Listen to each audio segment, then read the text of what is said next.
ડભોઈ તાલુકામાં આ વર્ષે જુવારનું બમ્પર ઉત્પાદન થયું હતું। રાજ્ય સરકાર દ્વારા ખેડૂતોને ટેકાના ભાવ પર યોગ્ય ભાવ મળી રહે તે હેતુથી ઓનલાઈન નોંધણી પ્રક્રિયા શરૂ કરવામાં આવી હતી, પણ યોગ્ય સંકલન અને જરૂરી માહિતીના બહાને તે શરૂ ન થતા ખેડૂતોમાં રોષ જોવા મળી રહ્યો છે।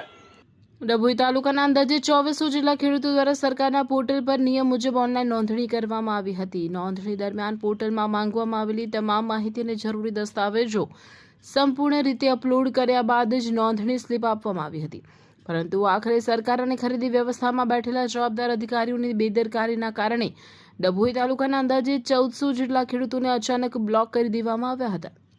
ખેડૂતોને જણાવવામાં આવ્યું હતું કે 8A દસ્તાવેજના અભાવે નોંધણી રદ કરવામાં આવશે।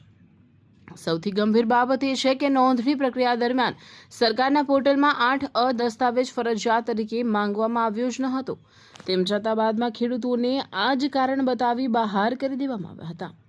આ સમગ્ર ઘટનાને લઈને ખેડૂતોમાં ભારે રોષ ફાટી નીકળ્યો છે। સરકારની ગેરવ્યવસ્થા અને ખેડૂતો સાથે થયેલા અન્યાય સામે ફરી એકવાર ખેડૂત હિત રક્ષક સમિતિ ખેડૂતોના વહારે આવશે।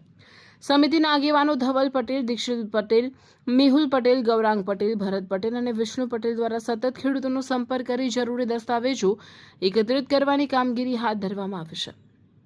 ખરીદી પ્રક્રિયા સરકારના જાહેર કાર્યક્રમ મુજબ તારીખ 1/5/2024 થી શરૂ થવાની હતી, પરંતુ તારીખ 20/5/2026 સુધી ખરીદી પ્રક્રિયા શરૂ કરવામાં આવી નથી, જેના કારણે ખેડૂતો આર્થિક રીતે ભારે મુશ્કેલીમાં મુકાયા છે। જુવારનો પાક તૈયાર હોવા છતાં ખરીદી શરૂ ન થતાં ખેડૂતોને બજારમાં ઓછી કિંમતે પાક વેચવાની ફરજ પડી રહી છે। ખેડૂત હિતરક્ષક સમિતિએ કડક ચેતવણી આપી છે કે જો આવનારા દિવસોમાં ખેડૂતોને ન્યાય નહીં મળે અને MSP હેઠળ ખરીદી પ્રક્રિયા તાત્કાલિક શરૂ નહીં કરવામાં આવે તો ઉગ્ર આંદોલન શરૂ કરવામાં આવશે।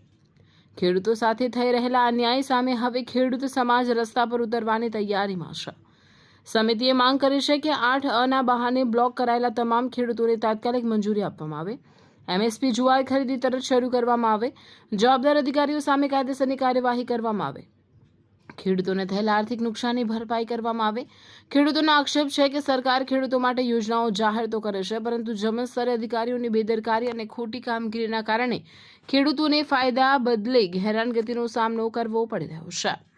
ખરીદી બાબતે જે પાકો ખરીદવાના હતા એ પાકોમાં ડભોઈ તાલુકાના આશરે 2500 જેટલા ખેડૂતોએ નોંધણી કરાવેલ હતી। એ નોંધણીમાં સરકારશ્રી દ્વારા જેટલા પણ ડોક્યુમેન્ટ માંગવામાં આવેલ હતા એ ડોક્યુમેન્ટ એપ્રુવલ થાય ત્યારબાદ જ એમની એક ઓનલાઈન રિસિપ્ટ નીકળે છે। અત્યારે હાલ MSPમાં આશરે 2500 જેટલા ખેડૂતોની નોંધણી બાદ 1400 જેટલા ખેડૂતોને આ લોકોએ બ્લોક કરી દીધા છે। કોઈને કોઈ કારણોસર આ ડોક્યુમેન્ટ નથી એવી રીતે કેન્સલ કરેલ છે। તો અમારે સરકારશ્રીને વિનંતી છે આ સોલ્યુશન વહેલામાં વહેલી તકે લાવે, નહીં તો ડભોઈ ખેડૂત હિત રક્ષક સમિતિ દ્વારા આનો ઉગ્ર વિરોધ કરવામાં આવશે। સરકારશ્રી દ્વારા ફોર્મમાં એવું કે જ્યારે એમને ઓનલાઈન પોર્ટલમાં માંગ્યા હતા 7ના ઉતારા, 12નો ઉતારો, દાખલો એ બધું આપ્યું, પણ અત્યારે 8A નથી એવી રીતે રિજેક્શન આપવામાં આવ્યું છે, જે ખરેખર 8A તો માગ્યું જ નહોતું।